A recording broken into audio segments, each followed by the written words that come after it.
दीनी तकरीरों और इस्लामी मालूमात के लिए हमारे YouTube चैनल को सब्सक्राइब करें। चैनल सब्सक्राइब करने के लिए YouTube पर टाइप करें Mansoor MANSOOR space Ahmed AHMED space Madani MADANI। Subscribe करें और बेल आइकन प्रेस जरूर करें ताकि नया ऑडियो और वीडियो आपको सबसे पहले मिले।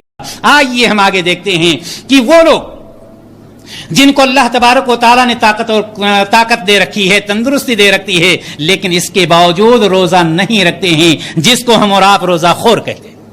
रोजा खोरों का अंजाम क्या होगा? अफसोस की बात है कि अल्लाह तबारक व तआला ने हमें और आपको ताकत और कुव्वत दे रखी है। अल्लाह तबारक व तआला ने हमारे ऊपर इस रोजे को फर्ज किया, कुतिबा अलैकुमुस सियाम, तुम्हारे ऊपर ये रोजा फर्ज किया गया है। और दूसरी जगह पर फरमाया फमन शहिदा मिनकुमुश शहरा फलियसुमहु, जो इस महीने को पाए उसके ऊपर ये रोजा रखना ही रखना है, फर्ज है। सहीहैन की रवायत पहले भी बयान की गई कि अरकान इस्लाम का एक अहम रुकन है कि हम रोजा रखें। अगर हम जानबूझकर रोजे का इनकार करते हैं, जाहिर सी बात है इस्लाम से बाहर हो जाएंगे। लेकिन अगर कोई शख्स जानबूझ करके तर्क करता है लेकिन उसका इनकार नहीं करता है, लेकिन वो शख्स एलानिया खाता पीता है, रोजेदारों के सामने खाता पीता है, और आजकल शहरों में खास तौर से देहातों में भी ऐसे लोग पाए जाते हैं कि उनके ऊपर जर्रा बराबर कोई एहसास नहीं होता है। ऐसे लोगों को सुन लेना चाहिए कि नबी कायनात जनाब मोहम्मद रसूलुल्लाह सल्लल्लाहु अलैहि वसल्लम फरमाते हैं, मेरी उम्मत का हर फर्द माफ कर दिया जाएगा सवाए उन लोगों के जो एलानिया गुनाहों का इर्तिकाब करते हैं। बुखारी और मुस्लिम की रवायत। ऐसे लोग जो रोजा भी नहीं रखते, फर्ज रोजे हैं, अल्लाह ताला ने ताकत दी है, कुव्वत दी है, सारी चीजें मौजूद हैं, लेकिन इसके बावजूद रोजा नहीं रखते। उनको इन सारी चीजों से बचना चाहिए कि कहीं ऐसा ना हो कि अल्लाह तबारक व तआला का अजाब उनके ऊपर आ जाए। अल्लाह के रसूल जनाब मोहम्मद रसूलुल्लाह सल्लल्लाहु अलैहि वसल्लम फरमाते हैं, ये महीना जो तुम पर आया है एक ऐसी रात है, इस महीने में एक ऐसी रात है जो 1000 महीनों से बेहतर है।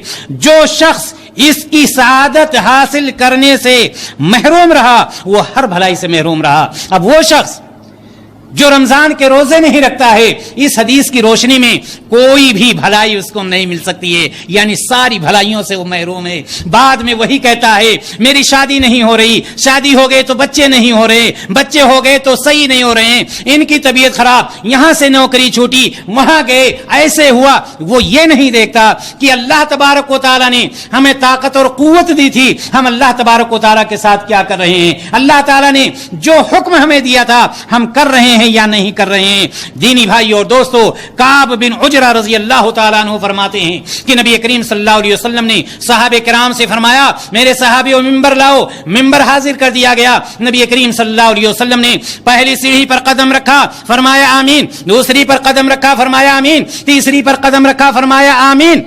नबी करीम सल्लल्लाहु अलैहि वसल्लम जब फारिग होते हैं, मिंबर से नीचे आते हैं, नबी करीम सल्लल्लाहु अलैहि वसल्लम से सहाबा ने पूछा कि अल्लाह के रसूल सल्लल्लाहु अलैहि वसल्लम, इससे पहले कभी ऐसा नहीं देखा गया कि आपने मिंबर पर चढ़ते हुए आमीन कहा हो। नबी करीम सल्लल्लाहु अलैहि वसल्लम ने फरमाया जब मैंने पहली सीढ़ी पर कदम रखा, जिब्रील अमीन आए और उन्होंने कहा हलाकत हो उस शख्स के लिए जो रमजान का महीना पाए और अपने गुनाहों की बख्शिश न करवा ले। मैंने कहा आमीन। मैंने दूसरी सीढ़ी पर कदम रखा, जिब्रील अमीन ने कहा कि हलाकत है उसके लिए भी कि जब मेरा नाम आए और मेरे ऊपर दरूद ना भेजे, उसके लिए भी हलाकत हो। मैंने कहा आमीन। और जब मैंने तीसरी सीढ़ी पर कदम रखा और जब नबी करीम सल्लल्लाहु अलैहि वसल्लम फरमाते हैं कि जब मैंने तीसरी सीढ़ी पर कदम रखा, उस वक्त भी जिब्रील अमीन ने कहा कि वो शख्स जिसने अपने माँ बाप को या दोनों में से किसी एक को बुढ़ापे की हालत में पाया और बुढ़ापे की हालत में पाकर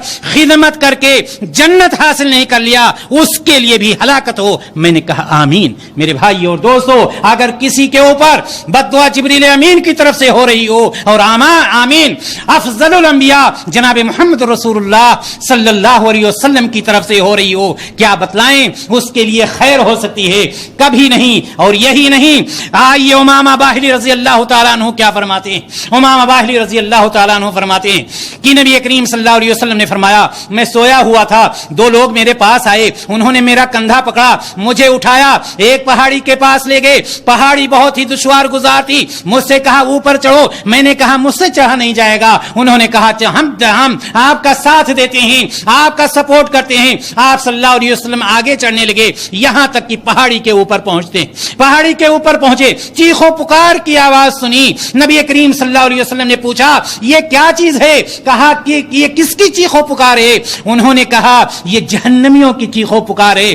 کہتے ہیں مجھے اور آگے لے جایا گیا. میں نے وہاں پر دیکھا کچھ لوگوں کو الٹے لٹکا دیا گیا ہے, ان کے جبڑے کو پھاڑ دیا گیا ہے, ان کے منہ سے خون گر رہا ہے. میں نے پوچھا یہ کون لوگ ہیں جن کو اس طرح سے بری سزا دی جا رہی ہے؟ کہتے ہیں یہ وہ لوگ ہیں کہ رمضان المبارک کے مہینے میں وقت سے پہلے یہ افطار کیا کرتے تھے. میرے بھائی اور دوستو, میں یہاں یہ کہنا چاہتا ہوں کہ اس میں ماں باپ کا رول زیادہ ہوتا ہے. وہ ماں باپ جو اپنے بچوں کو بچپن سے روزہ نہیں رکھواتے ہیں وہ جوان ہو کر کے بھی روزہ نہیں رکھتے ہیں. عمر بن خطاب رضی اللہ تعالیٰ عنہ کے زمانے میں ایک بوڑھا شخص رمضان کے مہینے میں شراب پیتے ہوئے پکڑا گیا. اس کو پکڑا, بلا کر کے لایا گیا.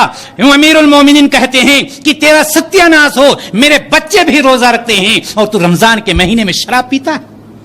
اس طرح سے جب ہم اپنے بچوں کو تلقین کریں گے, اپنے بچوں کی تربیت کریں گے, جس طرح سے قرآن اللہ کے رسول صلی اللہ علیہ وسلم نے فرمایا کہ جب بچہ 7 سال کا ہو جائے نماز کا حکم دو, اور جب 10 سال کا ہو جائے تو تادیبی کارروائی کرو. جس طرح سے نماز کے لیے آپ کو کرنا ہے, اسی طرح سے آپ کو یہاں پر بھی کرنا ہے کہ بچے کو, ہمارے اسلاف کیا کرتے تھے, اپنے بچوں کو روزہ رکھواتے تھے, ان کے لیے گھر میں کھلونے لا کر رکھتے تھے. جب بچوں کو بھوک لگتی, جب بچوں کو پیاس لگتی, وہ کھلونا دے دیتے, وہ کھیلنے لگتے, ان کا بھوک پیاس سب ختم ہو جاتا, اور اس طرح سے وہ اپنا روزہ مکمل کر لیتے تھے. میرے بھائی اور دوستو, اللہ تبارک و تعالی نے کہا ہے یا ایھا الذین آمنوا قوا انفسکم واہلیکم نارا وقودھا الناس والحجارہ, اے مومنو اپنے نفس کو آگ سے بچاؤ اور اپنے اہل و عیال کو بھی بچاؤ. جب ہم اپنے بچوں کی تلقین, اپنے بچوں کی تربیت بچپن سے کریں گے, اس لیے کہ کلکم رائن و کلکم مسئول عن رعیتہ,